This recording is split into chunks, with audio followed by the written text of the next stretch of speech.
everyone will just start laughing when he's around, whether it's him doing a silly thing, whether it's him like destroying the kitchen cupboards, whether it's him chasing around our dog.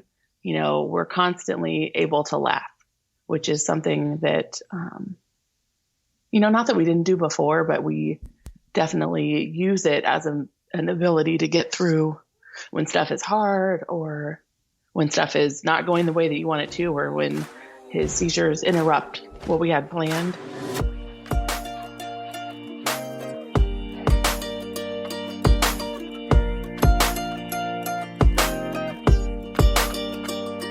In the midst of a life with a diagnosis, there is laughter, joy, personality, and at the core of it, a family that shares it all.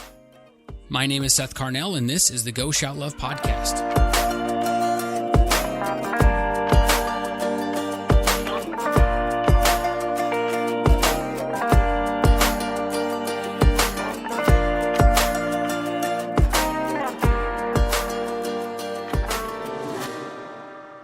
When we meet a family and we record their story, we get to hear about how they found out about their diagnosis.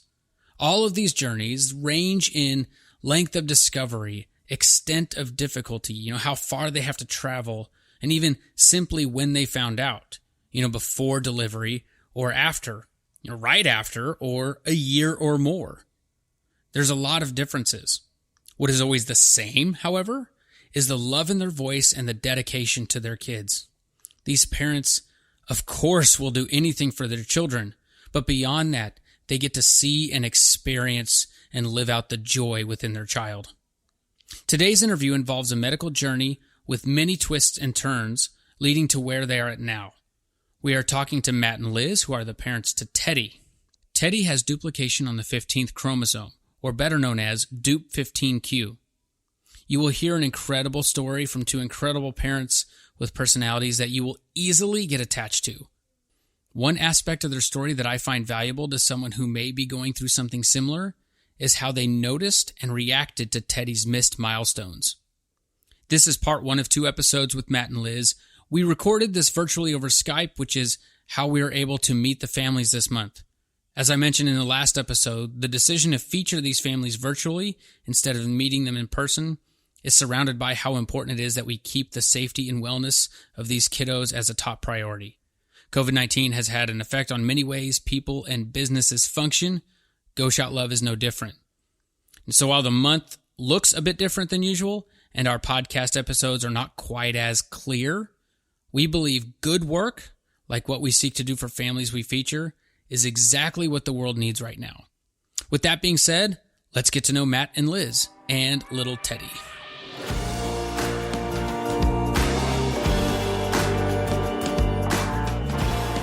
Obviously, that even though he's 2.5, he has to know that this feels different. He is in a classroom with kids his age, and obviously he can the older that he gets, we see the difference in something's kind of starting up, or this is kind of starting up. But then when he's done, he's laughing. He's blowing raspberries and smiling, doing those things. So you're like, okay, cool. Well, we can get through this because this is, not the ideal thing that we wanted to happen right now, but We'll get through it. Dude, I'm not even going to lie to you. You ever see those pictures of those kids or those videos where it's like, dude, you see this? Man, that was a ride. There's Teddy, coming out of his seizure, legitimately. He'll look at you and be like, dude, you see that? Whoa. This kid sounds like a character. He is. My word. Even though he's nonverbal, he screams and he can say mama like a champ, but nah. When this is all over, I hope you guys would be okay if we still come up and meet him. I know it'd be past your month, and this might be next spring or whatever. No, I think that would. I think it would be so cool. Okay, he's a pretty cool kid. He's a trip. Legitimately, one of the things that people always say with Teddy is truly. I never thought okay, cool. You say that your son has a condition, and they see Teddy, and Teddy looks like every little. Well, he looks like a 5-year-old at 2 years old, but they see him and they're just like, but he doesn't look any different. And then he just looks up at them, gives them a smile, grabs their glasses if they wear glasses, snuggles in, and is like, all right, you're cool with me, and you have to pass the Teddy eye test. Exactly. Yeah. And you have to look past that part that he has a diagnosis to his name, but that's not him, he's just a goober, I mean, it's so hard to describe him because you never truly understand what Teddy you're dealing with, and that sounds horrible to some, but like, what day was that Saturday that you worked? Yeah, you worked Saturday night. Mm-hmm. So I had the NASCAR race on the TV, and I was getting ready. I was getting his meds and stuff ready, and I walk into the living room, and holy crap! The first time I've seen this kid stand on his own was legitimately in front of the TV just this past Saturday, watching NASCAR with his hands over his ears because the sounds were a it's little NASCAR, much, right? And he's up there watching the race like, Dad, you see this? And I'm like, okay, don't make a big ordeal out of this. Go get your phone, do the mom thing, take a picture, send mom the picture so she can believe you and just enjoy it, and he stood there for a good 20, 30 seconds and he was like, okay, cool. That's not my O ball. Give me my O ball. And it's just priceless because the kid, he does stuff on his time, like therapy's like, oh, I want him to do this. I want him to do that. No, I'm going to do it when you don't want me to do it, just to show to you, hey, I can do it. I'm just Teddy. And it's that strong will inside of him that is going to propel him throughout his entire life. For sure. Oh, 100%. I mean, he's just a hoot.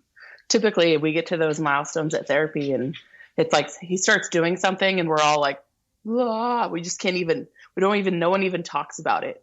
Some kids, they're like cheering them on loudly, and they're like, go, go, go. And when Teddy's doing some new milestone that literally, like at the therapy session before we tried to do, and he was not into it. He was very stubborn. Basically stops doing what we're asking of him, sits down and just completely checks out. And then he comes to this session, and it's something that you kind of work on, obviously, in between each PT session. But then we go there, and he's like completely comes out of the gate like, oh, I'm just going to crawl up the stairs and I'm going to do these things. And we're all just like, we don't even say anything because we're all just, even our PT is like, I can't even say anything because we don't want to disturb what's actually happening. Like, we just want to watch it. We want to see it like unfold. And then after it, we were like, oh my gosh, we were like talking about it and cheering him on and providing him lots of positive reinforcement. But then you're just like, oh my God, this happened. Do you I hope I got it on video. Do you find, I'm kind of jumping ahead in a lot of questions. I just feel like this is a good time to ask it. I don't know if you have a community of people who have similar diagnosis. Do you find that he's even different from those kiddos? He 100% is. Okay. Because like here in Nebraska, we know of a total of 3, including Teddy, that have the duplication on the 15th. 15q, yeah. But they're true duplication. But with Teddy, he's a tetra. He's got 3, and so that's where, like, even his doctor states, he goes, his epileptologist up in Minnesota, he's like, he's different. We haven't dealt with someone with 3. We don't know 100% what it's going to be, but it's going to be something totally different than what we have experienced in the past. And so some of these kids are 15 years old, fully functioning. It just took them a lot longer, and then there's others that are in their 20s and still wear diapers because they aren't fully functioning. And so it's not knowing 100% how that's going to pan out that makes it really interesting, because like with the Dupe 15Q Alliance, you reach out to people that are in New Zealand, in England, in Australia, all throughout the world, that have their kiddos on this Facebook page, essentially, that's like, hey, anybody else dealing with this? Or I was told that I'm going to deal with low tone, but I was not told I was going to deal with excessive strength. And well, that's what makes Teddy too, because he does not care. He's going to move something if he wants it moved, and that's where, when you see all these families show, our kid finally did this, and you're like, heck yeah, I can actually relate to that. Yeah. Because our kiddo's still trying to get to that point, and we see, oh, your kid's 4. This is something we have, like, we're in the midst of, and then you see other kids, oh, they're 2 years old and they're walking. You're like, dadgum, overachiever. All right, let's take a step back really quick, because I think I would like to provide context to people who are listening. What exactly is Teddy's diagnosis, and how did you get there? Oh, that's on you. Okay, so Teddy is known to have what's called Dupe 15Q, and it is he has extra copies on what is the arm on the 15th chromosome that has come off, and so he has 3 extra copies. He has a tetrasomy, which is the variability of some kids. Some kids have 1, some kids have 2, and then some kids have 3. And we went through a process. Even when he was born, he was a lovely newborn. He snuggled into you. He slept well. He ate whatever you put in front of him. Yeah, he was great for eating out of bottles and things like that. But we kind of had just gone through a lot of like, well, we kind of missed that milestone, and we kind of missed that milestone. And it was like milestone after milestone just kept adding up of like, we haven't hit that yet. Do you have any examples? Yeah. I mean, by like 8 weeks, he really didn't have like a social smile. By 8 weeks, he had pretty terrible, poor head control. He had no head control. So he wasn't sitting up. He wasn't trying to push himself up. He didn't sit up by himself until he was like 14, 15 months old. At least. He was 10 months old before he rolled over. So he was just, those gross motor milestones were very obvious. But he literally could not hold his head up on his own. He had a little bit. He wasn't like a complete, I would say, newborn when he was like 6-9 months of age. Yeah. But he had not what you would expect for a 6-month-old and a 9-month-old. When did you start expressing concern to a doctor? We had talked to our pediatrician at 6 months, like, and hey, that, like each visit we were like, this seems a little bit off. This seems a little bit off. And he did some job of trying to like reassure us to say like, well, he's behind, but we were making like very small progress, so he was stronger than the last time he had seen him, which I was like, yeah, he is, but we're like so far feeling in the negative. And we had the statements made. So our pediatrician we had initially was more of an old school kind of a pediatrician. He was a veteran. He was a medic in the Navy, and he was very straightforward. He never sugarcoated anything. He too has a child who has different abilities, like Teddy. And Teddy was a big baby. And so that's where it was always, it's associated to his size. It was. He's not holding his head up because his body is. He's just so much bigger. Yeah. He's not missing any meals. He's looking great. He's a big boy. You have a big, strong, healthy boy. And you're just like, all right, dude, that's not what I asked you. I asked you like, hey, he's not sitting up. Hey, he's not holding his head at all. What can we work on? And he's like, oh, he'll get there when he gets there. And I appreciate that, because he was like, he's on Teddy time. Yeah. And this being our first child, we're like, valid. Maybe we're just overreacting parents here. Let's do this. But then when we made mention, like, hey, he's not really interacting with his toes. Like, he hasn't found his toes. And at this point, he was like 9 months old and could care less about his feet. He was like, tummy time, we would lay him on the floor for tummy time, and he just hated it. Face down. Like, he wouldn't even try to turn his head out of the way. He was just like, he's just sobbing. Nah, dude, just come pick me back up. I like that better. Like, I'm cool with that, And it was like, it wasn't like a kind of meltdown. Like, oh, he's got 15 seconds into tummy time. Yeah, no, it was like that tummy touched the carpet before his butt did. And he was like, no, get me up now. Like, meltdown. So we realized at that moment that something itself wasn't 100% right. And me being the naive dad, that's like, hey, this is my first kid. I don't know nothing,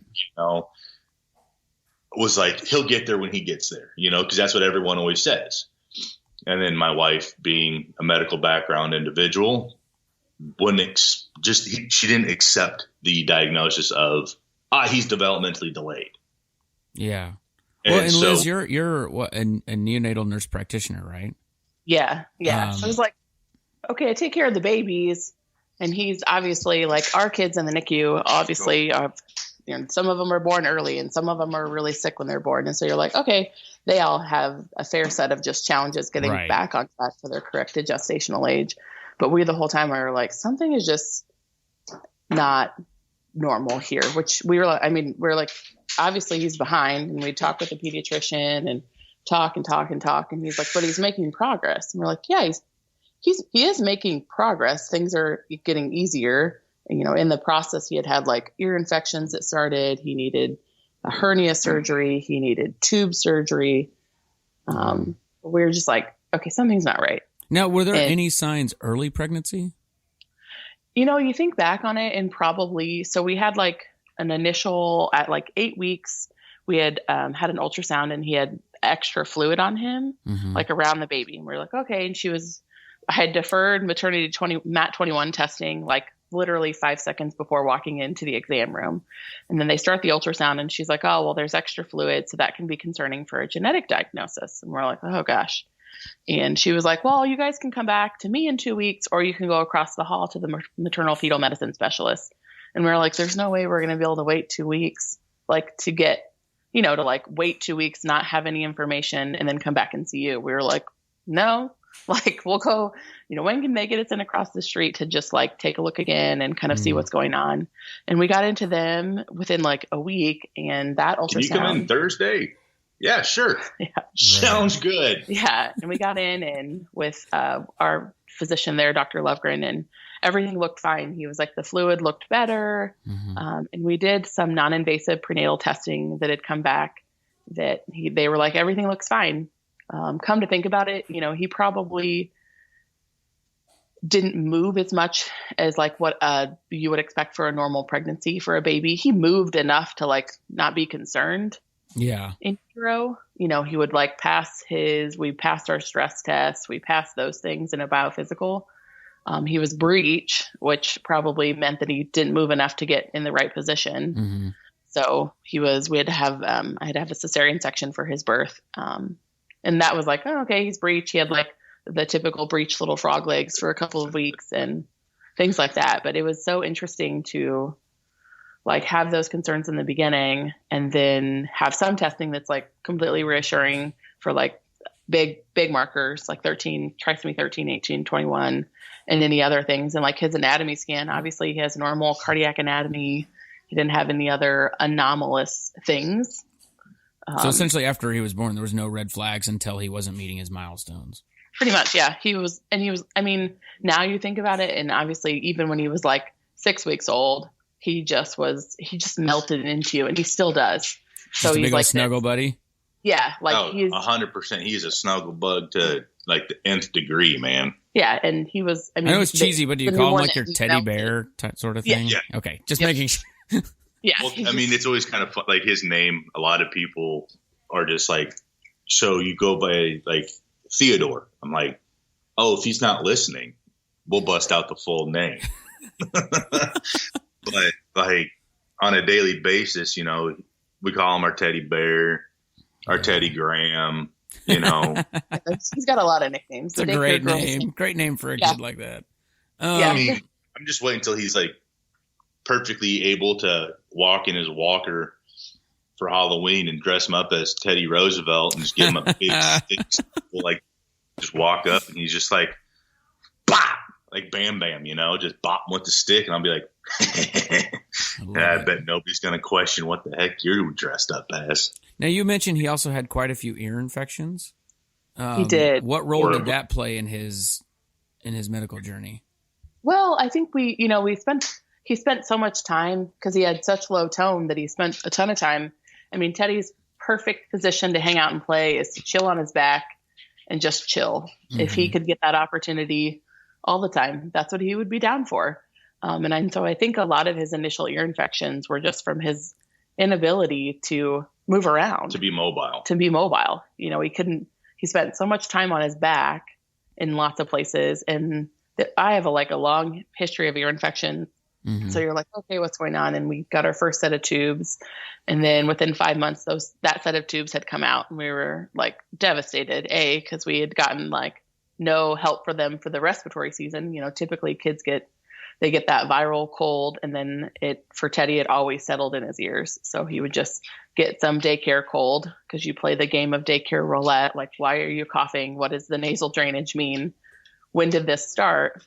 Then you go to like, maybe then, within a week he has an ear infection. Yeah. And so he just really struggled. And we had, there was times, I want to say there was like a 6 month, 7 month stretch where it was either single ear infection, double ear infection. He basically would antibiotics and then be off for 3 days and have another ear. Wow. Yeah. It was bad to the ass, like for like ENT wise, they're just like, this is, they're like, this is intense. This kind of sucks for you guys. We're like, oh no, it doesn't suck for us. It sucks for him, because nothing was comfortable. Nothing was happy for him. And we didn't realize it right away. It's like, he just got over the ear infection. He doesn't have another one. Could he? Like mathematically, there's no way, right? Right. Literally. We would be like, 100%. Are you joking me? And like, the poor kid. And I feel like you see it in some kids and then you start to think, okay, so he's had all these ear infections. Is this another complication in affecting his equilibrium? Like, is this why he doesn't feel well enough to, work on things? Or is this why he doesn't tolerate this, form of hanging out, or why he won't do tummy time? Or is this, just affecting all the things? And then you also worry, like, man, he's had all these ear infections. Is this going to affect his hearing long term? Yeah. So he's like getting an ear exam or a hearing exam. And then we're like constantly going around and around of just like, and this is all in the midst of still trying to figure out why he's not meeting his milestones. Like a lot of this was prior to the milestone, like, cause you're like, oh dude, that makes total sense to why he's not making these milestones, because he just feels like crap. Yeah. He's like constantly in pain. Yeah, exactly. It's like, dude, if I ate too much like good Mexican food, I don't want to get off the couch either. Like, I'm just like, I'm low key for the rest of the month, like I got to take time to recover. So how did you finally arrive at the diagnosis then? Because with the ear infections in there, it had to be complicated.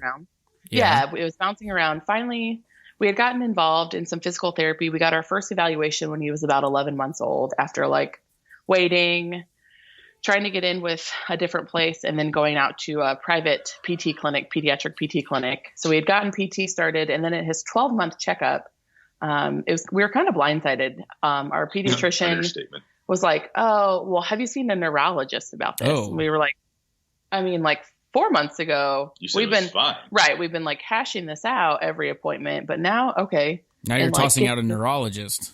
Right. You're like, which you're obviously in the back of my brain. I was like, yeah, we probably need to. This is continuing to go on. We are so far in the negative in regards to gross motor milestones. Yeah, duh, we need to do this. But getting into one takes a bit of time. It seems like, the pediatric subspecialists, not just in our area, but in multiple areas, are just backed up. Yeah. We had called in January, and we were not supposed to have an appointment until May. October. No, it was May, the first one. Because, yeah. So I was like, okay, great, cool. Now another 5 months to wait. That's right. And then you're like hashing out. I'm like, well, I kind of work at the hospital, but is it weird to email her and be like, hey, this is Teddy. What would you recommend? And can we get stuff started now? Because now if we wait 5 more months to get him to initiate anything, then we're 5 more months behind. And then we got the opportunity they had called and said, hey, we had a cancellation. It's not with the provider that you initially planned, but do you want to do it? Do you want to take this appointment? Yeah. And after a lot of hashing out, just because it was a provider that I had interacted with professionally that didn't appreciate much of just our professional interaction. So then you're like feeling a little bit of bias in your, like, if this is how you treat people professionally, what's it going to be like for my family? And what's it, do I have some bias that maybe you're going to be great with our family, but maybe you won't. But we took it because I was like, I think we need to do something. And this at least gets us started. If we don't necessarily feel like we mesh as a family with this provider, then we'll just switch providers because people do that all the time. So we took the opportunity and we saw her the end of March.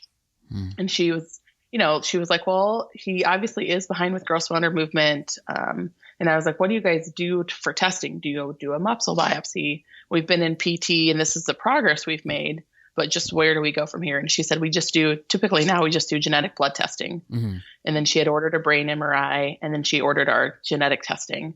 And so we kind of were in a holding pattern. We waited like a week and a half and we got his brain MRI scheduled. The genetic testing got quickly approved, which we were like, cool, let's go get it drawn. Before the insurance is like, feels like they messed up something and want to not approve it. So most of the time they always came back to say, well, there's a high chance that your insurance isn't going to cover this. And you're like, when both her and I looked at each other like, well, we need it done. So we'll figure this out. What other option do I have? Right. Exactly. I mean, it's your minion. Like you don't have a choice. So like, this is what we're going to do. So he had his MRI the beginning of April of 2019. The week before. And then the next week is when he had his first seizure. So we had the brain MRI done. We had the blood drawn when he was under anesthesia for that. And then within that next week, he had a seizure. And we were like, which felt like it was out of the blue. Mm-hmm. It was completely like we were completely blindsided by that first seizure. And you're like, okay, well, that was kind of weird. And he, everyone's like, did he have a fever? No, he didn't have a fever. He was waking. I went to get him out of his crib for the morning. And I walked into a child that was actively seizing. He was completely zoned out. Yeah, he was what they referred to as an absentee seizure because his eyes were just glassed. Like, I mean, just glossed right over and just looking through you. Yeah. And so it's like, okay. So, and that morning was one of the few mornings that will always make anyone just chalk it up in their memory bank because I was sitting at work. Liz calls me and it's like, hey, the squad's here. I'm like, what? What are you talking about? And she's like, me and Teddy are on our way to Children's. He's having a seizure. And I look at my boss. I'm like, hey, I'm out. My son's having a seizure. They're on their way to Children's Hospital. And dude, a 6'4", 300-pound fat dude with a mullet just took off down the hall. And I guarantee you everyone was like, what's going on? And we get to the hospital. And that day, 25 minutes roughly was his first seizure. And it took him, almost 4 hours to recover from that seizure. 4 or 5 hours. We sat in the ED for 4 or 5 hours and they're like, we'll let you go when he's back to baseline. We'll have you see neurology outpatient and they'll probably do an EEG. And by noon, he was like still, yes, we had passed him off between me, Matt, and then my aunt had stopped up just to spend time with us. Her son, they had gone through epilepsy with her youngest. And so she's like, giving us good questions to ask, which is helpful.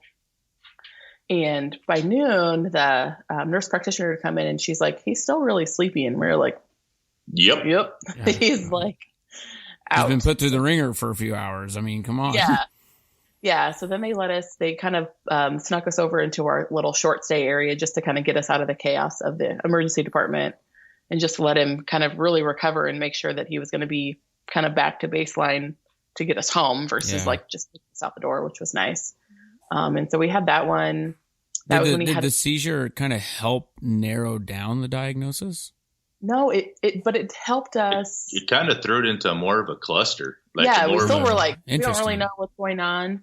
And we got finally about 6 weeks after the seizure, the middle of May, we received his genetic diagnosis. The neurologist had called me, and we had a few ups and downs with her in the interim, just about trying to get results and things like that. And she had called. I was at work on the afternoon, and she was like very abrupt, and she was like, Teddy has a tetrasomy on chromosome 15. You should probably see the geneticist. And I was like, oh, okay. Very matter of fact. Yeah, that was a blow. Cool.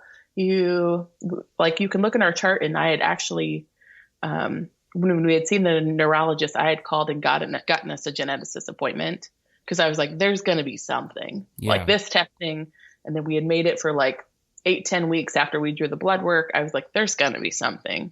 There has to be something to explain what's going on. And the testing we had kind of does a basic scan. And then if they find nothing, then it refers to like the whole, bit of all the things. So we were like, there's going to be something. So conveniently then, working with her, I emailed her and was like, hey, can you help soften this blow about a little bit to just give us a little more information? Because all she had verbalized was the name of it. So I had nothing.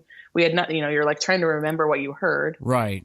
37 letters. Right. You're like making sure that, because then when I can at least put in for like a medical journal search of like just like no description of what that means, no fact of how rare this is. Yeah. You were like, ugh. So thankfully Dr. Olney is really lovely, and she sent me a long email back. She had called and was able to get an official copy of his results and sent us some broad spectrum information. Just like, this is what I understand of the results. This is some basic stuff. He's a de novo. It's completely random. Here is some quick references, and then we will have a lot more information with you. We met with her a couple weeks later. Because it's one of those things where when we got his genetic testing, then once we got the results of that testing, they're like, hey, insurance has approved both you and your spouse to get tested to see, is this something that's hereditary? Is it like something in your, like, is it just truly, that came out of nowhere. Yeah. Or is it like, oh, well, one of you guys is a mosaic to be like. And what was the result? 0.000004% chance. And it was 100%. Neither of us are carriers. Yeah. It was truly. So what he has is extremely rare in what it is and how he got it. Yeah. It's like it's one of those things where it's still not 100%. Like when it comes to the rare, they tried to say at first was 1 in every 36,000 kids born in Nebraska will have this condition. No, it's 1 in 30,000 in the world. Yeah, that's what it was. 1 in 30,000 in the world. And they broke it down for me because I was simple. And they said, they're like, there's roughly 20,000 kids born in Nebraska each year. Mm. And that's what that's what the Nebraska part came in. Right, right. Don't doubt the mullet. And that's when it dawned on me that it was like, oh, okay, so this isn't something that's super common, but it's also not like the rarest of rare. Yeah, he's not like one in the world, or right. A few of those kids come through. They said typically there's like one kid born in the state of Nebraska, for comparison, every 1 to 2 years. Still pretty. I think it's still pretty rare, yeah. And like there's a good portion of kids too that are still just with access to genetic testing, probably undiagnosed, but more so diagnosed. A lot of the kids have significant epilepsy. Like 80% of the kids have some form of epilepsy, whether it starts early. And there's kids that it starts early with infantile spasms versus there are kids that are 8, 10, 15 just getting diagnosed with epilepsy. So that's to clarify, like all the kids that have this duplication end up with epilepsy. Yeah, 80% end up with some form of epilepsy in their life. And so that was like a big, just as when we were talking with our geneticist, we had done the day of the seizure, we had a very short EEG, and she was like, he needs a 24-hour EEG because obviously you've already had an event.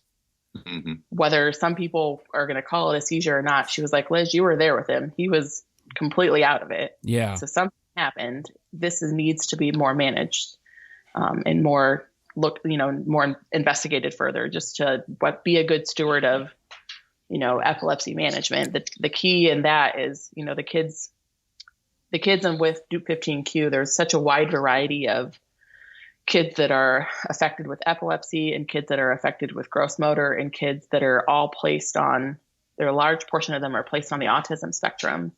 And so. Well, and I imagine finding the right medication for that epilepsy is quite the headache. Yeah, we've gone through how many medications? We are on drug number 6, and he takes 4 medications twice a day for management of his seizures. And he still have some small clusters. Like, he's a 2-year-old. You don't want to take away ice cream and popsicles, but like that's right. To be fair, I don't want that taken away at 35. So, but still, right. I'm right there with you. I mean, dude, it's ice cream and popsicles and cake. I mean, no. And so those things can, with the sugars and stuff like that, can cause a cluster to happen, and so even with the meds, it's in way better control, because I mean, there was a time where 60% of his day was spent having clusters and seizures. It was like every waking moment. Yeah. Getting up in the morning, he would cluster for anywhere from 5 minutes to 15 minutes. So how many medications did you say you tried? We're on the 6th drug now. 6th drug. Yep. How long do you give each one and notice like side effects? How do you know that this one is not working? Typically we were like 2 to 3 weeks into each. Mm-hmm. And each of them has had like a different realm of stuff that's gone on. Yeah. And the ones that he's on now, he seems to have pretty decent control, but then it's also a variable of like, did he sleep enough? Is he feeling well? Has he picked up some sort of daycare crud? Because he gets to go to daycare because we all work. So what is the variable kind of component of that? We, when we received his Dup15 diagnosis, they had established, there's an organization called the Alliance, or the Dup15q Alliance, and they kind of have a lot of information out there for families. And it kind of is a really great networking tool for families. And in that there's clinic sites around the country that specialize with epileptologists who are studying these kids. Mm-hmm. And these, the Dup15 kids, you look at kids with Dup15q, you look at kids with Prader-Willi, and then you look at kids with Angelman syndrome, and they kind of are in like a Venn diagram that they can overlap some of their characteristics in what's going on, just because it all involves the 15th chromosome on the Q leg. So or arm. Yeah. Trying to initially there was Dup15q clinics only, and then they joined with the Angelman syndrome in the last year. And so now there's like, I don't know, 8 or 10 clinics across the country that see these kids. And so from there, we had neurology here in Omaha, and then we sought an epileptologist up in St. Paul with the Minnesota Epilepsy Group to take him up there. And they've been the ones to really kickstart just management of his epilepsy and diagnosis of our clusters, because he had started on one medication after our first 24-hour EEG. And I think the trileptal, when we started it, brought out his spasms to the surface. And that's been the biggest like management system, is like we put him on a medication, and a couple of weeks in, then we either are making progress or not making progress. And it seems like we have one good baseline drug. And you kind of get stuck on, we have events and we get stuck on other medications. And so some of them you're like, we may not need one of these four. Why are we still on this? Yeah. But we're too afraid to like, there's been so much rigmarole that you can't just be like, okay, we're just it's kind of a disaster, but we'll just take away this medication. And we don't get to do that. We kind of like, it's kind of in the background. We're stuck on Keppra, even though we don't feel like it made much of a difference when we started, but we're kind of just too afraid to take it off. I mean, even like currently, like we got his drug levels drawn last week, and they're like, yeah, he has Keppra in his system.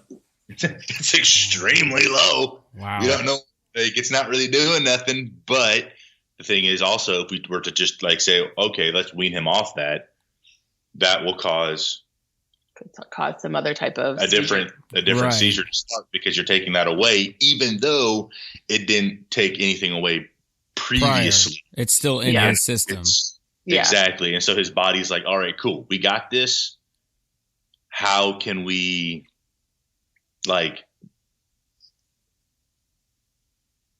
how do we use this each day? Like if this was to go away, what's the next headache to show up? And that's just how that's. And at this point, you guys still haven't found the right one yet. We're on a 90%er right now. Like this medication, legitimately, the second we started giving it to him was night and day difference. Like he got this, and things got better. Like it was like in front of our faces, it got better. It's not just one of those. Oh, we waited we had to wait 9 months. We waited 20 minutes. Yeah, and we could see him kind of perk up, and the event itself intervals started to get greater and greater apart. And then we're like, okay, yeah, we can deal with this. Well, now how did you feel about starting like early intervention services such as physical therapy for him? PT and strong believers has been really incredible. He has a private therapy team, and then we also have early development services through the school district.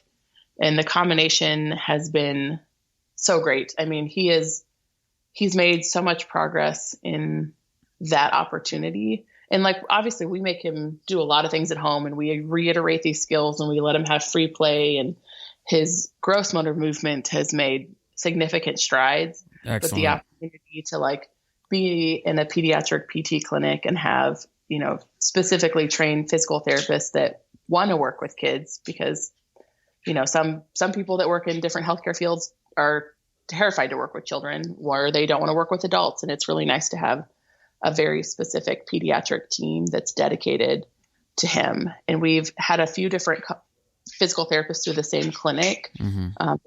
He's gone twice a week, majority of every week now for a year and a half. We started in November when he was like 11 months old. Mm-hmm. So and now he's 2.5. So and primarily what do they work on?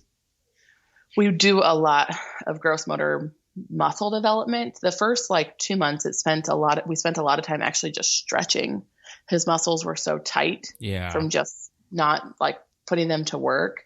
And then now, I mean, we had to work on being able to sit up, and then he didn't bear weight for another 6 months consistently through his legs. And now a lot of our PT is focused on his core strength, which is pretty weak.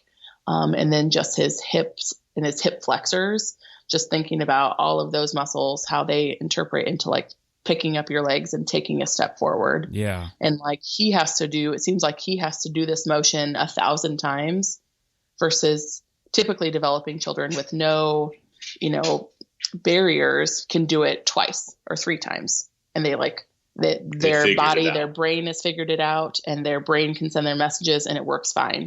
Versus Teddy's had to do it 1,000 times. Yeah. And him, it's the muscle strength is different than muscle tone. Because if he wants something, he will get it, and he has a grip strength that's crazy strong. And he gets stuff, and he's tall too. So we always call him that he's a little cheater at therapy, because he's 38.5 inches tall, and he's all torso. So he's hanging out, standing somewhere, and he's like, oh, I want the little fishy tank. and he's like, oh, I got it. And he's just like reaching over, versus typically they're like, that would be out of reach, but he's so long.